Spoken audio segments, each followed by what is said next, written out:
polisi menyemprotkan cairan merica kepada pengunjuk rasa yang memprotes kehadiran Presiden Israel Isaac Herzog yang berkunjung ke Sydney, Australia pada Senin 9 Februari 2026.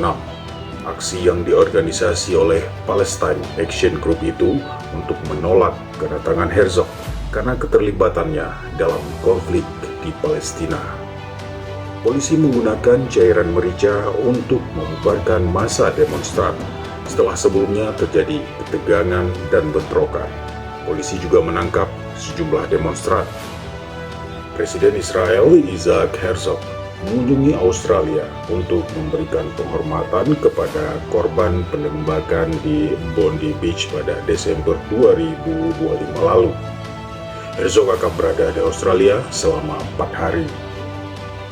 Perdana Menteri Australia Anthony Albanese mengatakan ia sengaja mengundang Presiden Israel Isaac Herzog untuk memperkuat hubungan persatuan sosial dan hubungan bilateral kedua negara tersebut.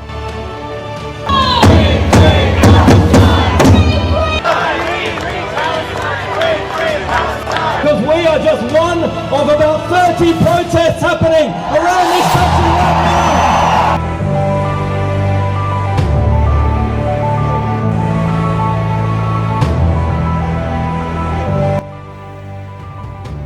Sebelumnya, Perdana Menteri Australia Anthony Albanese telah melakukan kunjungan kenegaraan ke Indonesia. Kedatangan Anthony di Istana Merdeka Jakarta pada Jumat 6 Februari 2026 disambut langsung Presiden Republik Indonesia Prabowo Subianto. Dalam pertemuan tersebut, Presiden RI Prabowo Subianto dan Perdana Menteri Australia Anthony Albanese melakukan penandatanganan Traktat Keamanan Bersama untuk menjaga stabilitas dan keamanan di kawasan kedua negara tersebut. Dalam keterangannya, Presiden Republik Indonesia Prabowo Subianto mengatakan bahwa penandatanganan perjanjian ini merupakan bentuk penegasan hubungan kedua negara, yakni Indonesia dan Australia.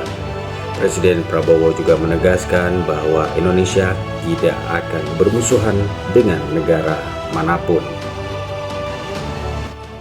Perjanjian keamanan bersama ini mencerminkan tekad kedua negara untuk terus bekerja sama secara erat dalam menjaga keamanan nasional masing-masing, serta berkontribusi nyata bagi perdamaian dan stabilitas kawasan Indo-Pasifik. Bagi Indonesia, hal ini mencerminkan komitmen teguh terhadap prinsip bertetangga baik dan kebijakan luar negeri kita yang bebas aktif. Indonesia ingin bersahabat dengan semua pihak, dan kita tidak ingin punya musuh manapun. Untuk itu, kami meyakini bahwa perjanjian ini akan menjadi salah satu pilar penting bagi stabilitas dan kerjasama di kawasan kita.